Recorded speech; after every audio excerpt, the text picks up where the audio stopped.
안녕하세요. 직업상담사 김인숙입니다. 네, 15번째 얘기. ESFP 얘기예요. 공급행령으로 취업에 어려움이 있다. 상담하러 왔는데 서비스 업종의 경력자로 직업 전환하기 위해서 상담 요청을 합니다. 네, 레스토랑이래요. 그래서 음식과 주류 판매. 근데 이제 대표가 본인이 이제 어떤 관리자 역할을 하니까 자신한테 모든 관리를 맡겼다고 합니다. 그런데 이제 사업장을 그만둘 당시에 대표와 안 좋은 사이로 끝났대요, 말다툼으로. 예. 근데 이제 어떤 사건인가 얘기를 들어보니까 이제 매달 판공비로 20만 원 정도 여유비를 갖고 운영을 했답니다. 예. 그러니까 이제 아마 매달 20만 원씩 타는 거는 결제를 올려서 그 돈을 받았대요. 대표 이제 동의하에. 그래서 늦게 퇴근하는 레스토랑이니까 조금 늦을 수도 있고 그렇잖아요. 택시비나 간혹이 저녁이나 간식으로 그렇게 비용을 해서 매달 이제 대표한테 결제를 받아서 쓴 돈이라고 합니다. 예. 그런데 이제 사소한 사건으로 이제 오해가 생겨서 대표와 말싸움으로 이제 말다툼으로 그만두었는데 나중에 알고 보니까 자신이 공공횡령으로 고소를 했다고 하더라고요. 아, 그래서 무혐의로 끝났지만 왜, 그거를 본인이 그냥 20만 원 그냥 쓴 게 아니잖아요. 예. 근데 이제 이게 같은 업종에서는 취업에 어려움이 있죠. 그 얘기가 돌 거 아니에요. 그래서 다른 직종으로 구직 활동을 해야 하는 형편이라고 합니다. 그런데 이제 이런 얘기를 하면서 마음의 상처를 많이 받았겠죠. 감정을 쓰는 분이니까. 예. 그래서 이제 성격 검사를 해보니까 ESFP가 나와요.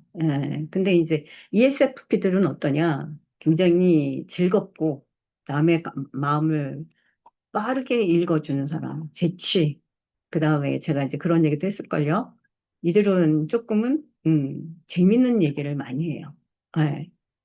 그래서 또 사람을 만나는 데서는 굉장히 탁월하게 일을 하는 부분인데 행정 부분이 좀 약합니다. 그래서 이제 그 얘기를 했어요, 제가. 자기는 자기를 공공횡령으로 해놓은 게 이해가 안 간다. 내가 그 돈을 그냥 20만 원을 마음대로 쓴 것도 아니고 매번 매달 20만 원 결제를 해서 받았는데 그래서 제가 그 얘기를 했거든요. 20만 원 쓴 거에 대한 결과 보고를 했느냐? 그건 안 했대요. 예. ESFP들이 그런 부분이 조금 약하거든요. 왜? 나한테 20만 원에서 쓰라고 했으니까 나는 그거를 결제를 해서 돈을 받았으니까 여기서 내가 뭐 이분 얘기로는 돈이 모자라면 내가 내 돈도 집어넣고 했다. 내가 관리 역할을 했으니까. 예.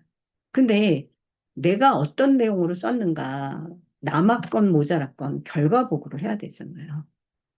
그것 때문에 아마 기분이 나쁘고 싸움이 돼서 그런 얘기를 했을 것 같다라고 얘기를 했어요. 그러니까 이제 그제서야 이해가 된다고 하더라고요.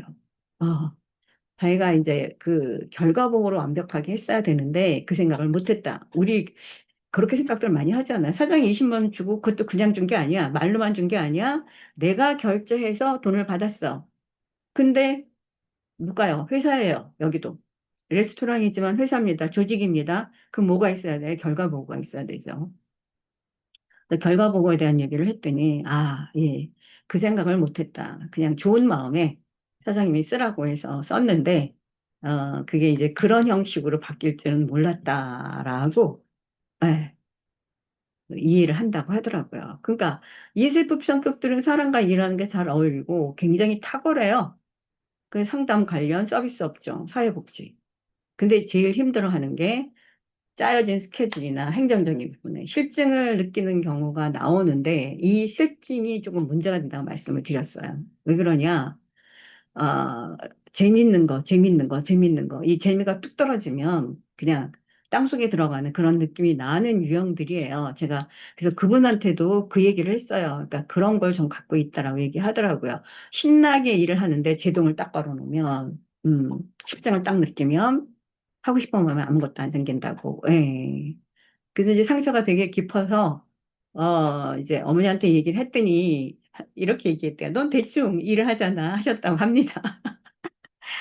그래서 이제 자신의 성격에 대한 장점과 단점을 이해하고,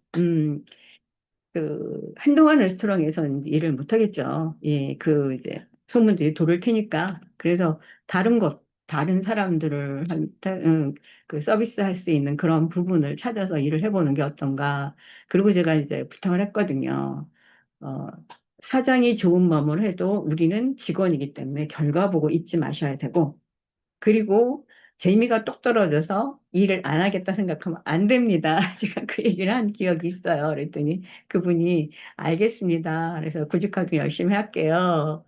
그래서 이제 공고명령이라는 단어가 되게 속상하잖아요. 그래서 음, 마음의 상처 많이 받지 말고, 이거는 이제 내가 결과보고를 안 했기 때문에 나온 거니까 내가 일하면서 경험이다 생각하시고, 좀 그런 부분에 신경을 좀 쓰셔야 될 것 같다라고 얘기를 해준 그런 상담입니다.